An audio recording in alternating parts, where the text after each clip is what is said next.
안녕하십니까, 책돌입니다. 오늘 소개해드릴 책은 사지 않는 생활입니다. 저자는 후데코, 출판사는 스노우 폭스입니다.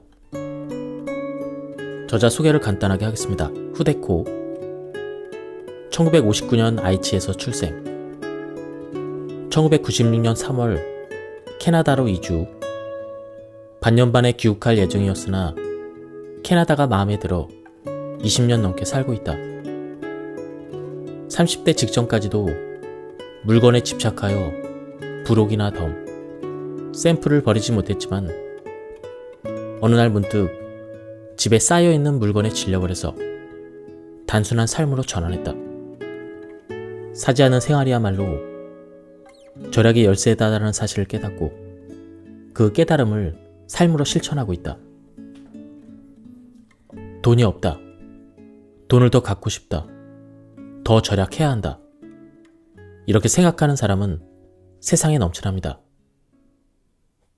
생활의 모든 면에서 허리띠를 바짝 졸라매고 절약에 힘쓰는 사람도 있을 것입니다. 하지만 사실 그렇게 억지로 참으며 힘들게 절약할 필요가 없습니다. 사지 않아도 될 물건을 자꾸 사들이는 현재의 쇼핑 습관을 고치기만 하면 됩니다. 그러면 자연스럽게 여윳돈이 생길 것입니다. 저축액을 늘리는 3가지 방법을 다음과 같이 소개합니다. 1. 수입을 늘린다. 2. 지출을 줄인다. 3. 이율을 높인다. 집에 물건이 쌓여있으면 소모하는 속도도 더 빨라집니다. 아직 많으니까 괜찮다라는 생각에 마구 쓰게 되기 때문입니다. 빨리 없애지 않으면 유통기한이나 섭취기한이 끝나서 폐기해야 될 수도 있습니다. 식품은 특히 그렇습니다. 더운 계절에 콜라, 맥주, 주스, 생수병 등을 냉장고에 꽉꽉 채워두면 말 그대로 물 마시듯 벌컥벌컥 마시게 됩니다. 콜라를 한 캔에 65엔에 샀다고 해도 3캔을 마시면 195엔을 소비하는 셈입니다. 자판기에서 한 캔만 샀다면 120엔만 소비하고 끝났을 것입니다.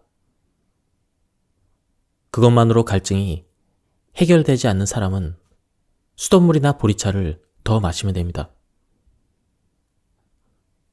저는 슈퍼마켓에서 텅 빈 선반을 보면 구매 의욕이 사라집니다. 슈퍼마켓의 분실이나 도난이 주로 식품에 집중되어 있는 것도 판매자가 활기찬 분위기를 연출하기 위해 상품을 언제나 꽉꽉 채워두기 때문입니다. 그래야 고객이 사고 싶은 마음이 생기니까요. 식품이든 비식품이든 집에 대량으로 쌓여 있으면 낭비를 하게 됩니다. 인간은 잃는 것을 무척 싫어하므로 무엇이든 조금밖에 없으면 아껴 쓰기 마련입니다. 반면 쌓여 있으면 아무 생각 없이 마구 씁니다. 대량으로 구매해서 단가를 낮춘다 해도 이런 식으로 과식하거나 과용하면 오히려 지출이 늘어날 것입니다. 대량 구매란 하나의 상품을 1년에서 2년 동안 소비할 의무를 자신에게 지우는 일입니다. 1년에서 2년은 긴 시간이라서 도중에 다양한 변화가 생길 수도 있습니다. 취향이나 생활 환경이 바뀔지도 모릅니다. 그러나 대량 구매한 상품이 대량으로 남아있으면 새로운 환경에 유연하게 대응하기가 어려워집니다. 대량 구매로 물건을 쟁인 후에 생활이 미묘하게 달라지면 그때 사들인 것 모두가 다 짐이 되고 맙니다. 사실 평소에 쓰는 샴푸가 얼마나 오래 가는지 정확히 알고 있는 사람은 많지 않습니다. 또한 물건을 많이 사면 당연히 공간이 좁아집니다. 식품을 대량으로 구매하는 사람이라면 냉장고도 대형으로 갖추고 있을 가능성이 매우 높습니다. 냉장고는 원래 물건을 차게 보관하거나 오래 보존하기 위한 가전제품이지만 식품을 대량으로 구매하다 보면 물건을 수납할 장소, 즉 창고처럼 쓰이기 쉽습니다. 전기료가 더 드는 창고인 셈이죠. 물건을 사려면 당연히 돈을 지불해야 하지만 쓸데없는 물건을 사면 나중에 다른 돈이 더 듭니다. 과도한 소비에는 이처럼 다양한 금전적, 감정적인 대가가 따라붙습니다.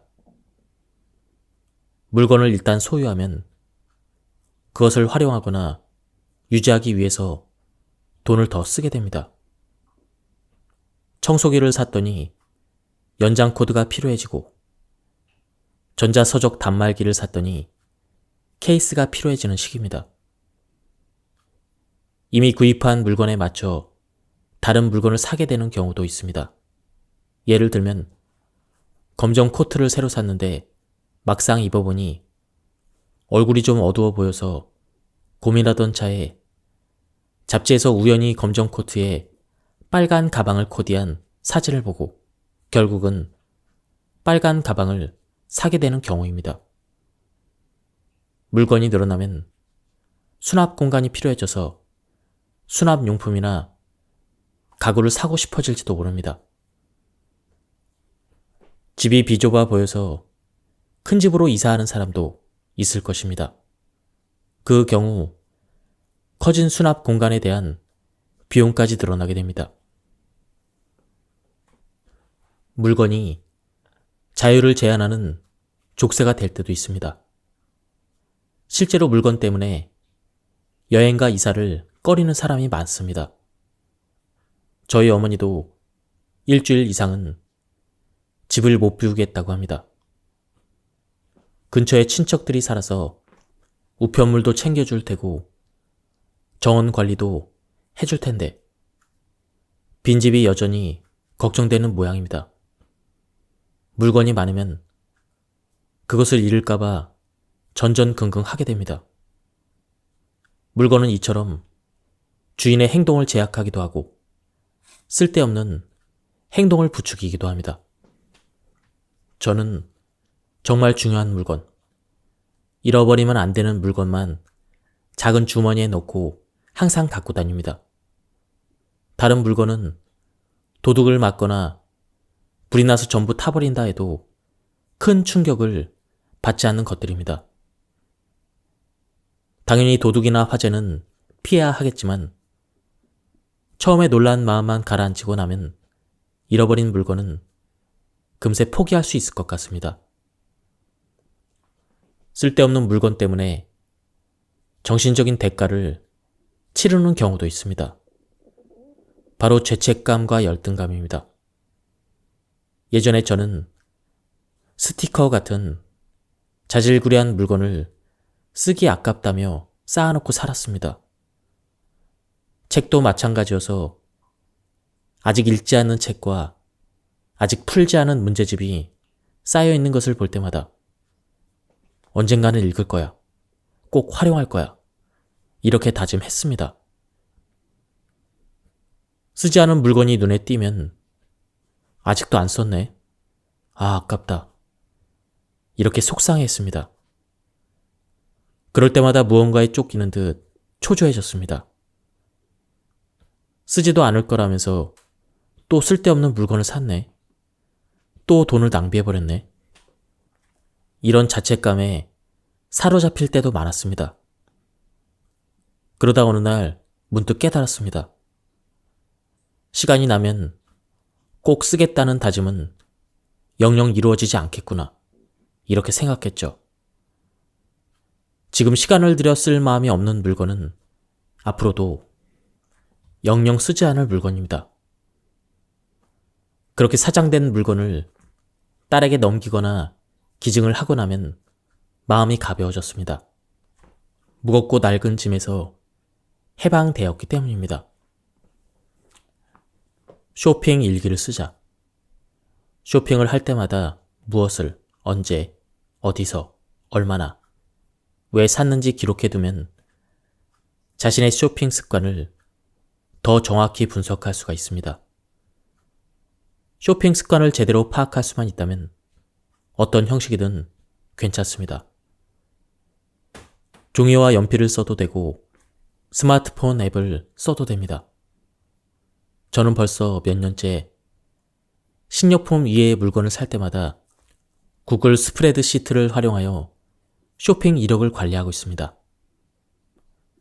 구글 설문지에는 일자, 품목, 가격, 장소, 구매 이유, 기타 사항을 입력하게 되어 있습니다. 1년쯤 기록하는 것이 사계절의 소비 패턴을 파악하는 데 유리하겠지만 처음에는 2주나 한 달 정도로 짧은 기간을 정해놓고 도전해야지 좌절하지 않게 됩니다. 기록을 싫어하는 사람이라면 상품 사진을 찍어놓고 때때로 들여다보는 것도 도움이 됩니다. 매일 쇼핑 일기를 쓰는 행위만으로도 자신의 쇼핑 습관을 상당히 파악할 수 있습니다. 같은 품목을 여러 번 입력하고 있다는 사실을 깨닫게 되기 때문입니다. 균일가 상품을 많이 사는 사람은 다이소를 자주 체크할 것이고 온라인 쇼핑을 자주 하는 사람은 아마존 등 대형 온라인 상점의 이름을 자주 체크하겠죠. 자신이 일주일에 5번 이상 스타벅스 커피를 사 마신다는 사실, 대대적인 할인 행사가 열릴 때마다 당장 필요하지 않은 물건을 사고 있다는 사실도 깨달을지도 모릅니다. 그렇게 구매한 물건을 제대로 활용하고 있는지도 생각해 볼 필요가 있습니다. 다음은 충동 구매를 막는 5가지 방법입니다. 1. 목적 없이 방문하지 않는다. 살 것이 있을 때만 매장을 방문합니다. 상점은 아무 목적 없이 시간을 보내려고 찾아가는 곳이 아닙니다. 2. 쇼핑 목록을 지참한다. 살 물건의 목록을 미리 작성합니다. 종이와 펜으로 작성하든 스마트폰 앱으로 작성하든 상관없습니다. 목록이 있으면 쇼핑의 목적을 수시로 확인할 수가 있습니다. 목록을 작성하는 과정에서 필요한 것과 원하는 것을 구분할 수도 있습니다. 무엇을 살지 분명해지면 다른 물건을 이것저것 뒤적이지 않고 재빨리 쇼핑을 마칠 수 있으므로 시간도 훨씬 절약됩니다. 집에 있는 물건을 중복으로 사거나 필요한 물건을 빠뜨리거나 무언가 과다하게 사는 실수도 방지할 수가 있습니다. 그러니 그날은 목록에 있는 물건만 사야 합니다. 혹시 너무 갖고 싶은 것이 생겨도 일단 메모해 두었다가 집에 가서 다음번 쇼핑 목록에 추가하도록 합시다. 그렇게 하면 충동 구매가 사라질 것입니다. 매장에 들어가기 전에 몇 분만 투자해서 쇼핑 목록을 작성하면 돈 낭비, 시간 낭비를 막을 수 있을 뿐만 아니라 쇼핑의 만족도도 몰라보게 높아집니다. 3. 오래 머무르지 않는다. 매장에 오래 머무를수록 쓸데없는 물건을 사게 되므로 목적을 달성하자마자 매장을 떠나는 것이 좋습니다. 실제로 상품을 보고 만지다 보면 갖고 싶어지기 마련입니다. 게다가 매장 곳곳에는 미끼 상품, 화려한 홍보물, 맛있는 냄새를 풍기는 시식대 등 구매를 유도하는 장치가 즐비합니다. 시간을 보내고 싶다면 매장이 아닌 휴게실이나 근처 공원을 이용하기 바랍니다. 4. 사기 전에 잘 생각한다. 쇼핑 목록에 없는 물건이지만 지금 보니까 필요한 것 같아. 이런 생각이 들 때도 있을 것입니다. 하지만 이럴 때는 신중해야 합니다. 목록을 작성할 때는 필요하지 않았던 물건이 왜 갑자기 필요해진 걸까요? 저는 무언가가 갖고 싶어질 때마다 이거 이제는 필요하기는커녕 존재조차 모르는 물건이었어. 그런데 왜 오늘 갑자기 필요해졌을까? 이렇게 자신에게 묻습니다. 5. 심신이 안정되었을 때 쇼핑한다.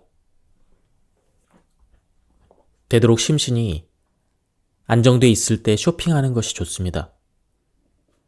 짜증이 많이 났거나 스트레스가 쌓였을 때, 반대로 상여금을 받아 마음이 극도로 너그러워졌을 때, 이런 감정이 크게 흔들린 상태에서는 냉정한 판단을 내리기가 어렵습니다. 또 배가 고플 때 장을 보러 가면 식품을 너무 많이 사게 됩니다. 몸에 좋은 간식으로 배를 조금 채우고 집을 나서는 게 좋습니다. 배송료를 절약하려고 애쓰지 않는다. 일정 금액 이상으로 결제하면 상품을 무료로 배송해주는 온라인 상점이 많습니다. 그래서 배송료를 아끼려고 일부러 저렴한 물건을 찾아서 한꺼번에 구매하는 사람도 있습니다. 하지만 정말로 필요해서 산 것이 아니라 배송료를 아끼기 위해서 산 물건이다 보니 결국은 제대로 활용하지 못하고 사장될 가능성이 높습니다.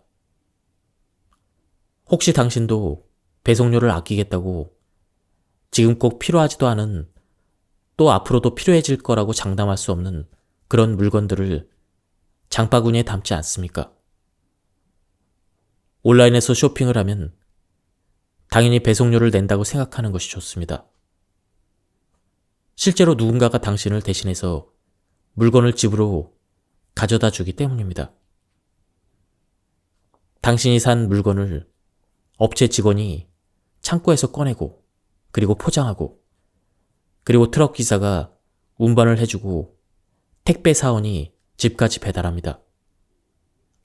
이 과정에서 운송료와 인건비가 들 테니 당연히 배송료를 내야 합니다. 가격을 올려서 생각하는 습관을 들인다. 가격이 27,800원이라면 30,000원이라고 생각하는 게 좋습니다. 27,000원을 20,000원대라고 깎아 생각하면 안 됩니다. 모든 가격을 이렇게 올려서 생각하다 보면 그게 습관이 될 것입니다. 24,900원짜리 물건을 보자마자 25,000원이나 30,000원이라고 받아들이게 되는 것입니다.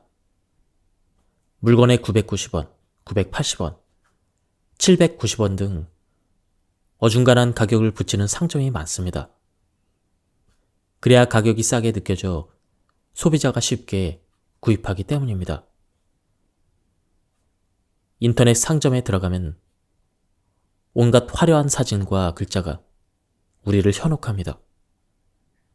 구매를 유도하는 이런 표시들을 냉정하게 볼 필요가 있습니다. 특히 빨갛고 커다란 글씨로 배송비 무료, 오늘 하루만 40% 반짝 세일이라고 써놓으면 거기에 눈길이 갈 수밖에 없습니다. 그리고 오늘 하루만이라는 말에 혹해서 이 기회를 놓치면 안 돼, 지금 사야 돼, 이런 기분에 사로잡히게 됩니다. 그러나 실제로는 내일도 모레도 반짝 40% 세일 상품이 속속 진열될 것입니다. 정말로 오늘만 존재하는 것은 지금 당신이 쓰는 시간뿐입니다. 무엇이 더 소중한지는 말할 것도 없겠죠. 건강한 생활을 지향한다. 쇼핑은 컨디션이 양호하고 심리적으로도 안정되어 있을 때 하는 것이 좋습니다. 지쳐 있을 때, 스트레스를 느낄 때, 이런저런 이유로 에너지가 바닥나 있을 때, 감정이 크게 흔들릴 때는 쇼핑에 실패하기 쉽습니다. 마음의 여유가 없어서 판단력이 둔해지는 데다 부정적인 감정과 스트레스를 해소하려고 쓸데없는 물건을 사게 되기 때문입니다. 생활이 어지러우면 돈 흐름도 어지러워집니다. 그러니 생활을 깔끔하게 정돈하고 건강하게 살려고 노력해야 합니다. 잠을 푹 자고 때때로 충분히 휴식하며 몸에 좋은 음식을 먹어야 합니다. 불쾌한 일이 있어도 어두운 기분을 오래 끌지 말고 정기적으로 운동을 하며 아무리 바빠도 좋아하는 일을 통해 재충전하는 시간을 가집시다. 현대인은 모두가 바쁘게 사는 것 같습니다. 하지만 스케줄을 너무 꽉꽉 채우지 않고 여유 있게 지내야 쇼핑에도 실패하지 않습니다. 사기 전에 잠시 생각한다. 충동 구매를 방지하는 방법을 설명할 때 언급했듯 쇼핑 일기, 30일 기다리기 노트, 쇼핑 목록 등을 활용해서 물건을 사기 전에 잠시 생각하는 습관을 들여야 합니다.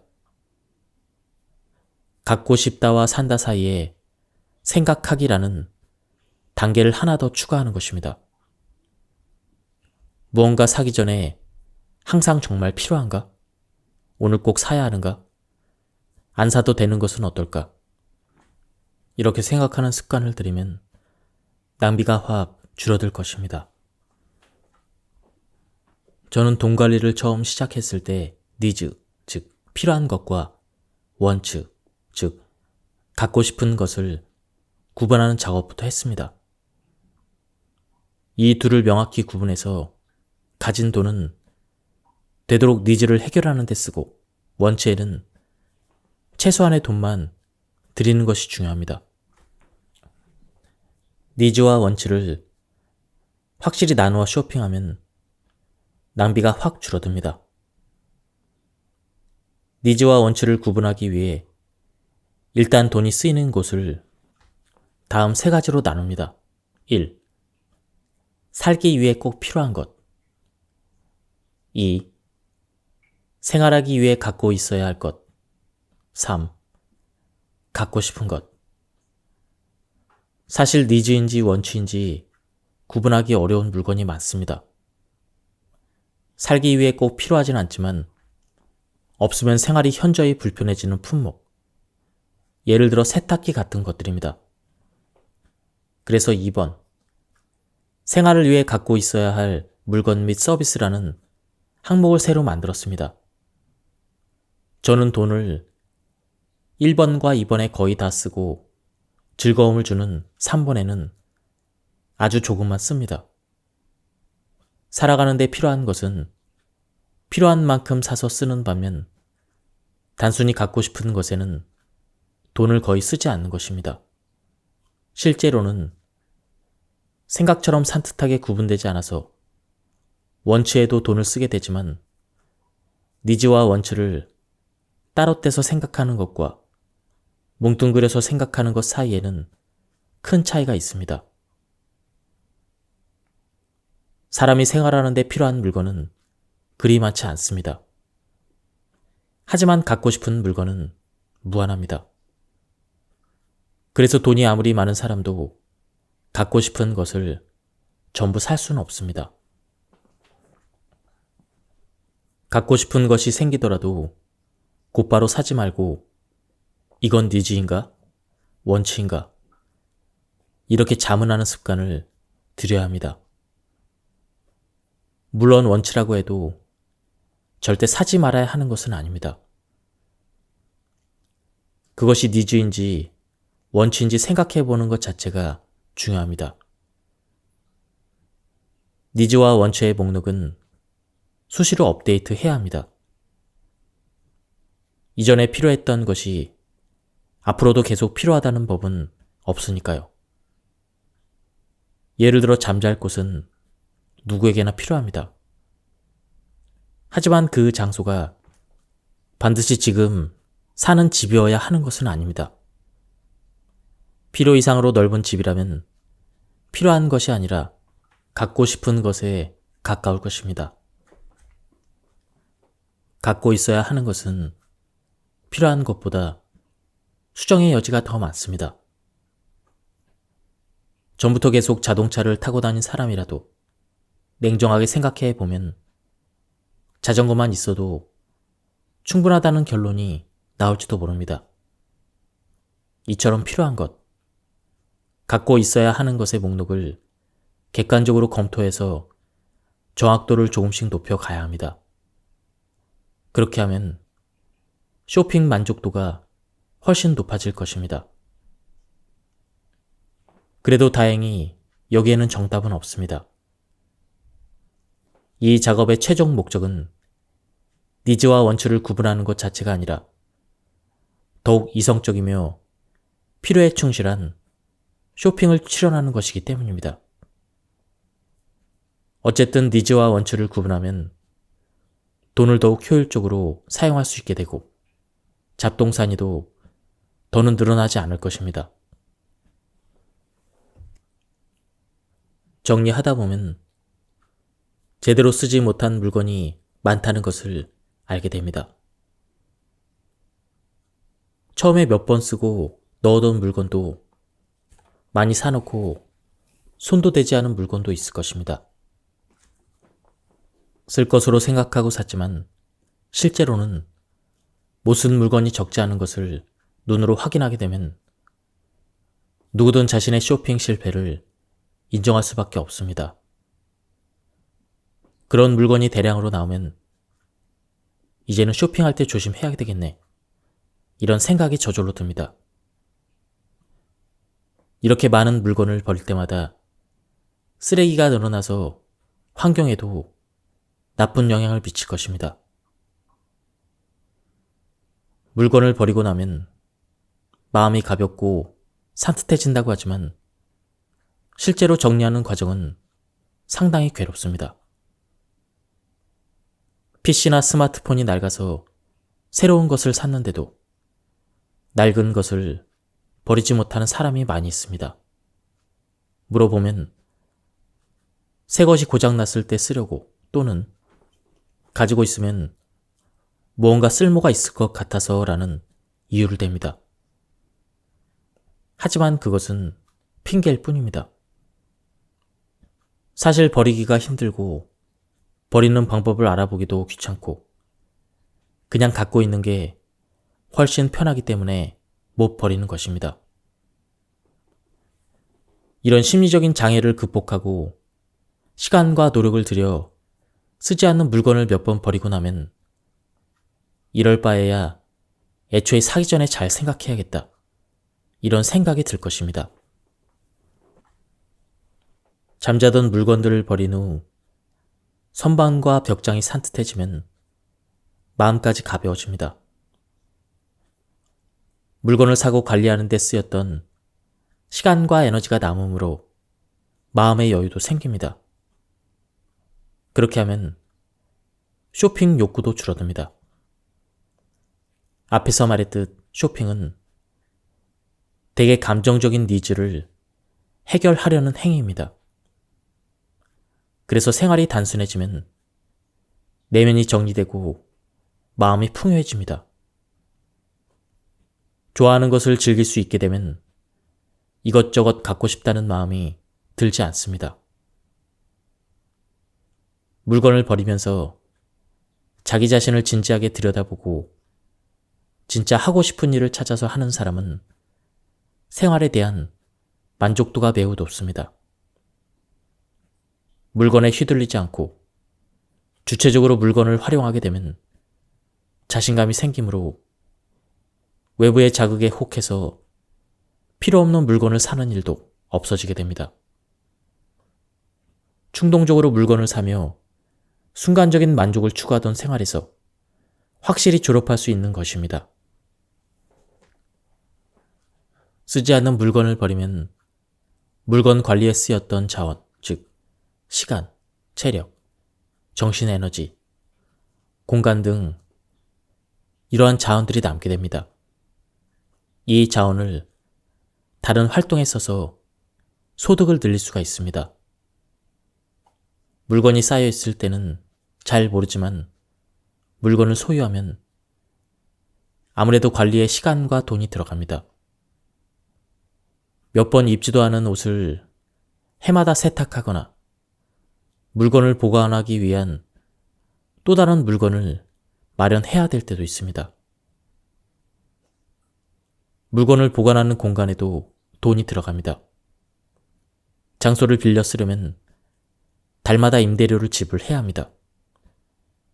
집에 쌓인 물건도 일정한 공간을 차지하고 있으니 쓰지도 않을 물건을 보관하느라 그 면적만큼의 대출금, 임대료, 재산세 등을 계속 지불하는 셈입니다. 심지어 수납 노하우 책을 사서 읽거나 수납 기술을 배우는데 돈과 시간을 쓰는 사람도 적지 않습니다. 물건을 줄이면 이런 성가신 일에 쓰던 자원을 다른 일로 돌릴 수가 있습니다. 지금 그 물건이 없다면 돈을 내고 살 의향이 있는지 생각해 봅시다.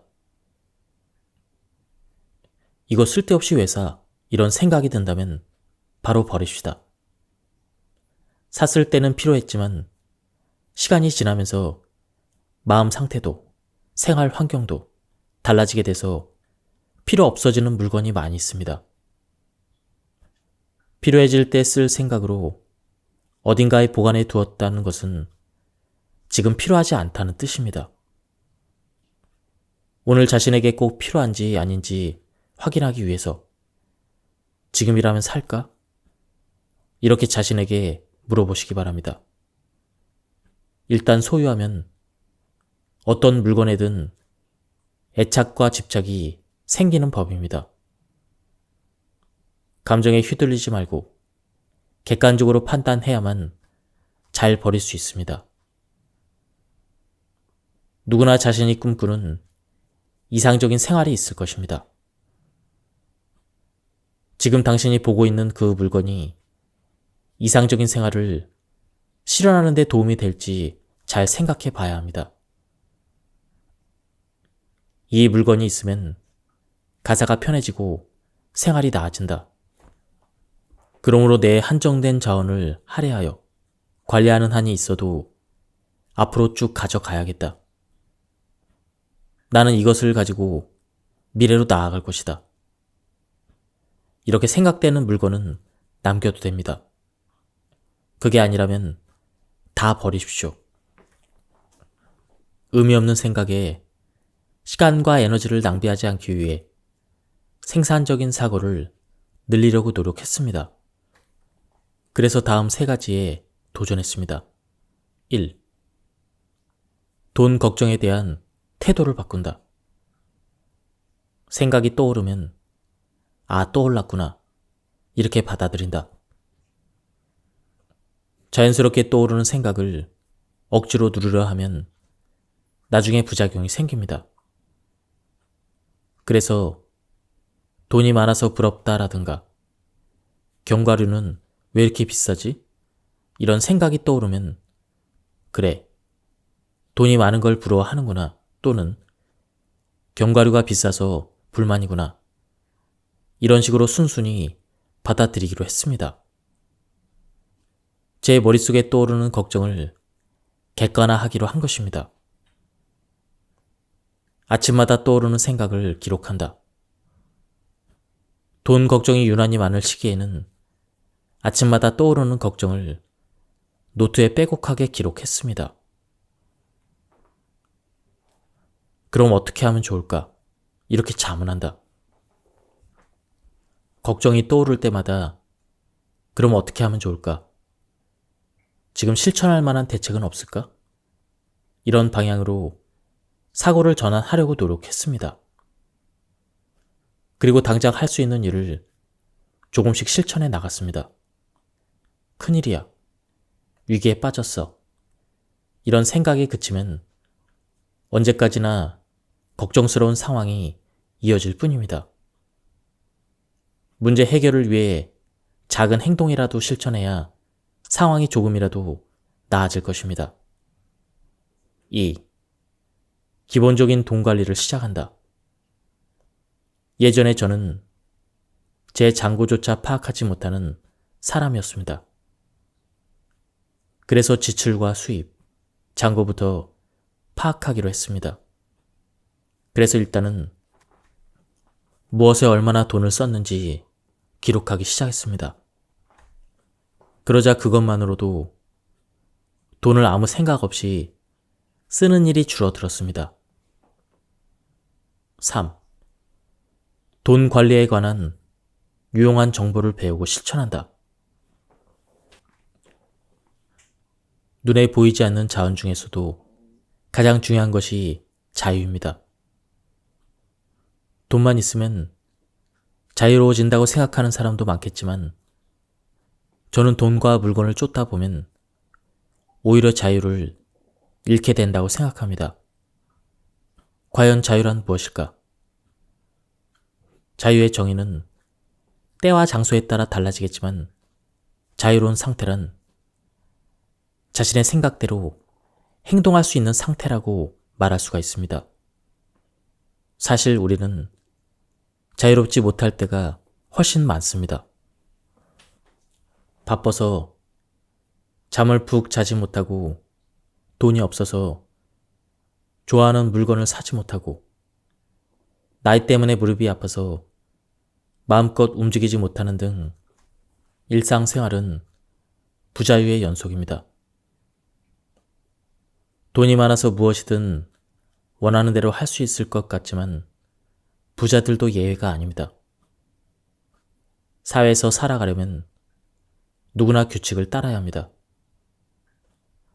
복권에 당첨되거나 어마어마한 유산을 물려받거나 사업으로 큰 성공을 거두어 평생 일할 필요가 없는 사람이라도 운전을 할 때는 신호를 지켜야 하고 슈퍼에서는 계산대 앞에서 줄을 서야 하고 해마다 소득세를 신고하고 납부해야 되는 것입니다.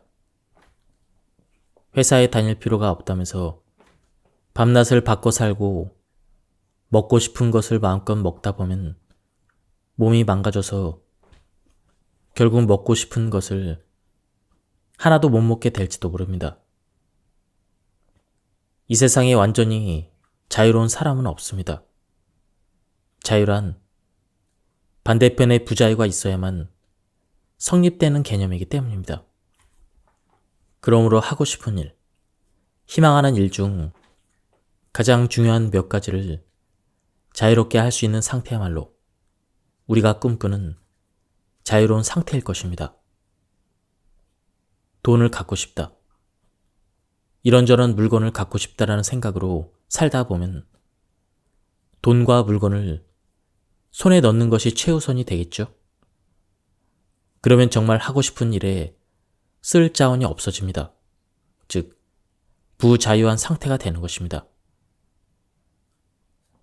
따라서 돈이 있어야 자유로워진다고 생각하다 보면 언제까지나 부자유한 상태로 살 수밖에 없습니다. 지금까지 이 책에 대한 리뷰를 모두 마쳤습니다. 저자는 필요 없는 물건을 사지 않는 것만으로도 생활이 안정되고 편해진다고 말하고 있습니다. 그리고 쓸데없는 물건을 사지 않는 단순한 생활로 충만한 삶을 살 수 있다고 말하고 있습니다.